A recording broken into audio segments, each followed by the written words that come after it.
Seorang preman melemparkan granat ke pria itu tetapi dia menangkapnya. Wajahnya tidak menunjukkan rasa takut. Namanya Lukas. Luke memiliki kulit yang sangat keras. Peluru yang mengenainya juga tidak melukainya. Dia juga memiliki kekuatan yang tak tertandingi. Luke bisa mematahkan pistol. Bagaimana dia mendapatkan kekuatan super? Tidak lama sebelum itu, Luke dikirim ke penjara. Sipir itu sangat suka memerintah. Tapi Luke tidak takut padanya. Akibatnya, Luke didisiplinkan untuk sebuah pertandingan. Dokter melihat bahwa Luke akan mati, jadi dia menggunakannya sebagai percobaan. Saat ini, sipir datang ke sana. Dia melangkah maju, menaikkan suhu mesin ke tingkat tertinggi. Dia ingin mengalahkan Luke.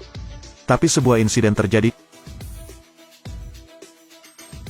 Sipir dan dokter keduanya tewas dalam ledakan itu. Tapi Luke secara ajaib selamat. Luka di tubuhnya sudah sembuh total. Terlebih lagi, tangan Luke penuh energi. Dia meninju dan memecahkan dinding. Tapi tangan Luke tidak terluka. Luke baru saja menembus dinding penjara. Kemudian dia melarikan diri dari penjara. Agar tidak diperhatikan oleh orang lain, Luke pergi bekerja di toko tukang cukur milik Henry. Suatu malam, beberapa preman masuk ke sebuah restoran Cina. Mereka memaksa pemilik dan istrinya untuk menyerahkan uang tersebut. Saat ini, Luke baru saja lewat. Dia menyarankan preman untuk keluar dari sini. Ketika mereka mendengarnya, mereka menjadi marah. Menghadapi mereka, Luke baru saja berbicara. Jika kamu tidak pergi, aku akan membunuh kalian. Begitu dia selesai berbicara, salah satu dari mereka menyerang dengan tongkat.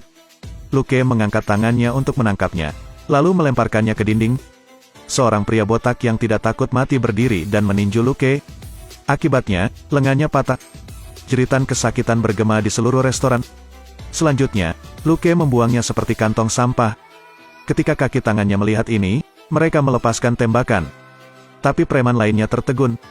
Luke tidak hanya terluka, tetapi dia juga terkena peluru. Apakah kamu ingin mencoba? Aku tidak mengenal mereka. Pada titik ini, Luke tidak tahu bahwa dia telah menyebabkan orang yang salah. Dia dengan cepat dibalas oleh musuh. Pria ini mendobrak pintu mobil. Kemudian dia menyerbu ke wilayah gangster. Dia ingin menghancurkan orang-orang ini. Karena sahabatnya dibunuh oleh mereka. Sehari yang lalu, beberapa preman datang ke tempat pangkas rambut tempat Luke bekerja. Pemimpin utamanya adalah Cornell, bos geng tersebut. Preman yang datang ke restoran adalah juniornya. Dia memperingatkan Luke untuk tidak peduli lagi. Mereka kemudian pergi tetapi dipanggil kembali oleh Luke. Karena Cornell belum membayar, para juniornya mencemooh melemparkan uang ke tanah. Kali ini Luke dalam masalah. Malam itu, sekelompok preman gila memasuki toko tukang cukur. Meskipun Luke segera memblokir putranya Henry. Namun sayangnya Henry terkena peluru. Untuk melindungi bocah itu, Luke hanya bisa berpura-pura mati. Preman memasuki toko tukang cukur untuk memeriksa. Mereka juga membawa ransel. Di dalamnya ada tabungan Henry. Setelah mereka pergi, Luke berdiri.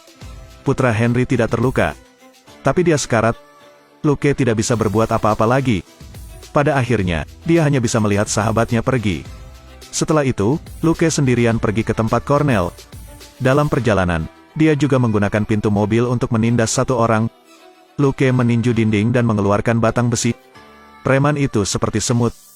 Luke mengambil sofa dan melemparkannya ke arah mereka. Para preman dikalahkan sekaligus. Mereka terus menembak, tapi Luke tetap tidak terluka. Preman yang ketakutan ingin menangis. Luke mengulurkan tangan dan membuatnya pingsan. Kemudian dia menendang pintu besi itu. Di dalamnya ada lemari besi emas Cornell. Luke mengambil semua emas itu. Ketika Cornell mengetahui bahwa emas itu telah dicuri, dia sangat marah. Dia memutuskan untuk membalas dendam pada Luke. Malam berikutnya, Luke sedang makan malam di sebuah restoran. Dia tidak tahu bahwa bahaya sudah dekat. Cornell menembakkan roket ke restoran. Luke tidak punya waktu untuk melarikan diri sama sekali. Bagian dalamnya langsung meledak. Restoran berubah menjadi reruntuhan. Melihat seluruh bangunan runtuh, Cornell tertawa. Truk pemadam kebakaran tiba dengan cepat. Seluruh rumah berubah menjadi puing-puing. Sheriff percaya tidak ada yang selamat dalam ledakan itu. Tapi kali ini, tinju muncul dari reruntuhan. Ternyata Luke belum mati. Dia bahkan menyelamatkan pemilik restoran. Semua orang sangat terkejut. Keesokan harinya, Luke masuk ke rumah Cornell. Beberapa junior langsung mengepung. Salah satu penembak menembak Luke. Tetapi peluru itu balas menembak. Melihat Luke tidak terluka, Cornell pun heran. Luke memperingatkannya bahwa jika dia mengacaukannya lagi, dia akan mati. Cornell tidak pernah begitu terintimidasi. Dia segera ingin menjatuhkan matanya keluar. Jika dia tidak bisa membunuh Luke, dia akan malu. Jadi Cornell menghabiskan banyak uang untuk memesan senjata gaya baru. Amunisi senjata ini sangat kuat. Itu bisa melewati seluruh bumi. Apalagi setelah masuk ke dalam tubuh akan meledak untuk kedua kalinya. Setelah tembakan percobaan, Cornell sangat puas. Malam itu, Luke dan Claire sedang berjalan-jalan. Tiba-tiba seorang pria mengarahkan pistol ke Luke. Orang itu adalah Cornell. Dan pistol di tangannya adalah tipe baru. Setelah suara tembakan terdengar, Luke mendapati dirinya berdarah. Peluru itu kemudian meledak untuk kedua kalinya di bagian perut. Luke jatuh dengan menyakitkan. Untungnya, Claire segera memanggil ambulans. Namun tak jauh, mobil kembali diserang. Junior Cornell mengejar tempat itu. Keduanya dengan cepat bersembunyi di belakang mobil. Anehnya, dia tidak membunuh mereka. Dia hanya ingin bermain dengan mereka. Kemudian keduanya menemukan sebuah klinik. Claire mengandalkan pengalaman dokter hewannya untuk membantu Luke. Tapi pisau itu tidak bisa memotong kulit. Jadi Luke harus mengeluarkan pelurunya sendiri. Akibat penikamannya, pisau itu bengkok. Sepertinya saya harus menunggu sampai episode berikutnya untuk mendapatkan pelurunya. Episode hari ini berakhir di sini. Selamat tinggal.